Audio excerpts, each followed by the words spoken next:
Corruption முதலமைச்சர் விஜய் அவர்கள் கரப்ஷனுக்கு எதிராக இருப்பது உண்மைதான், அதையும் நாம் பார்க்கின்றோம். சில அமைச்சர்கள் இப்பதான் வாங்க ஆரம்பிச்சிருக்கிறான். சில அமைச்சர்கள் சொல்றாங்க, எங்கிட்ட ஆடியோவே இருக்கு, அவங்கள ஓட்டுக்கு பணம் கொடுக்காம வந்துட்டாங்க தம்பி, நாங்களாம் ஓட்டுக்கு பணம் கொடுத்து வந்தோம், ஒரு 2% கூட.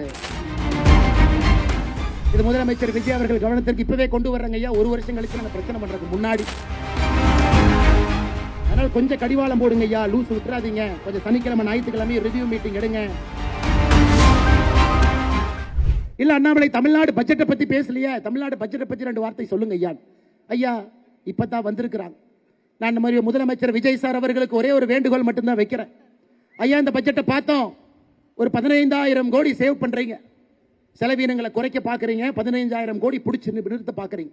ஒரே ஒரு வேண்டுகோள் வைக்கிறேங்க ஐயா, நீங்கள் மிச்சம் பிடிக்கக்கூடிய 15,000 கோடியில முதல் 5,000 கோடி கிராமப்புறத்தில் இருக்கக்கூடிய நீர்நிலைகளை மேம்படுத்துவதற்காக அந்த 5,000 கோடி கொடுங்க.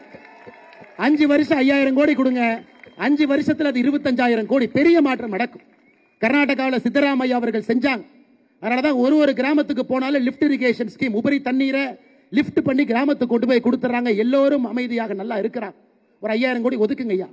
நீங்கள் சேமிக்கக்கூடிய 15,000 கோடியில 2வது 5,000 கோடி அரசு பள்ளிகளுடைய தரத்தை உயர்த்துவதற்காக அரசு பள்ளிகளுக்கு கொடுங்க ஐயா. நீங்க சேமிக்கக்கூடிய 3வது 5,000 கோடி கிராமப்புறத்தினுடைய வளர்ச்சிக்காக அந்த 5,000 கோடி கொடுங்க ஐயா. இப்படி நீங்க கொடுக்கலீங்கன்னா அவங்களால பட்ஜெட் போடவே முடியாது. செலவுகள் வந்துகிட்டே தான் இருக்கும்.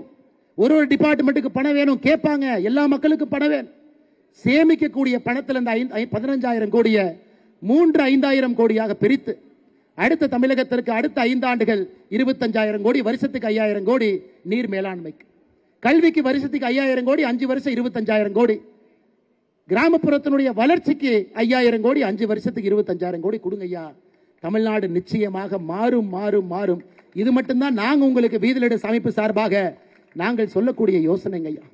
இதை நீங்கள் செய்வீர்கள் என்று நாங்கள் நம்புகின்றோம்.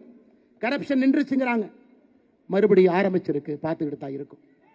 கரப்ஷன் முதலமைச்சர் விஜய் அவர்கள் கரப்ஷனுக்கு எதிராக இருப்பது உண்மைதான், அதையும் நாம் பார்க்கின்றோம். டெண்டர், பெரிய பெரிய டெண்டர்ல வாங்கல, பல அமைச்சர்கள் இப்பதான் வாங்க ஆரம்பிச்சிருக்கிறாங்க. அவங்கள ஓட்டுக்கு பணம் கொடுக்காம வந்துட்டாங்க.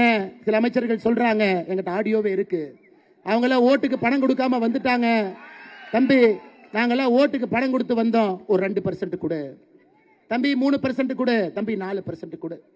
இது முதலமைச்சர் விஜய் அவர்கள் கவனத்திற்கு இப்பவே கொண்டு வர்றாங்க ஐயா. ஒரு வருஷம் கழிச்சு நாங்க பிரச்சனை பண்றதுக்கு முன்னாடி நீங்க எப்படி இருக்கிறீங்க அதை உங்களுடைய அமைச்சர் பெருமக்களுக்கும் அதை அறிவுறுத்துங்க. நேர்மையான ஆட்சி. நீங்க நேத்து சுதந்திர தின உரையில சொன்னீங்க, தமிழகத்தில் கரப்ஷனை நம்முடைய காலத்தில் ஒழிப்புங்க ஐயா. நம்முடைய காலத்தில் டிவிக்கு இருக்கட்டும், இந்த பக்கம் வீதி லீடர்ஸ் இருக்கட்டும், நம்முடைய காலத்தில் அந்த கரப்ஷனை ஒழிப்பு நம்மால் முடியும். செய்து கொடுக்க துணிந்தவர்கள் நாம் இங்க இருக்கின்றோம்.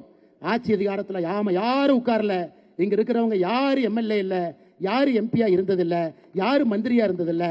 அதை சொல்வதற்கான முழு தார்மீக சுதந்திரமும் பொறுப்பு நமக்கு இருக்கு. அதனால கொஞ்சம் கடிவாளம் போடுங்க ஐயா, லூஸ் விட்டுறாதீங்க. கொஞ்சம் சனிக்கிழமை ஞாயிற்றுக்கிழமை ரிவ்யூ மீட்டிங் எடுங்க. 2 நாள் விடுபடுத்தீங்கன்னா அதிகாரிகளுக்கு அமைச்சர்களுக்கு குளிர் விட்டு போயிடும். அதையும் கொஞ்சம் பாருங்க, கண்ட்ரோல்ல வைங்க. குதிரைக்கு எப்பொழுதுமே கடிவாளத்தை கொஞ்சம் லூசா விட்டுட்டீங்கன்னா குதிரை வலது பக்கம் இடது பக்கம் போகும். மக்கள் உங்கள் மீது பெரிய நம்பிக்கையோடு அந்த இடத்தை கொடுத்திருக்கிறாங்க.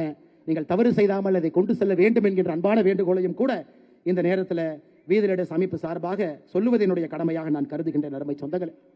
அருமை சொந்தங்களே, இது மட்டும் இல்ல, நான் அரசியல் பேசலாங்க ஐயா. நம்ம தான் அரசியல் பேசக்கூடாது, நீங்க வந்திருக்கு.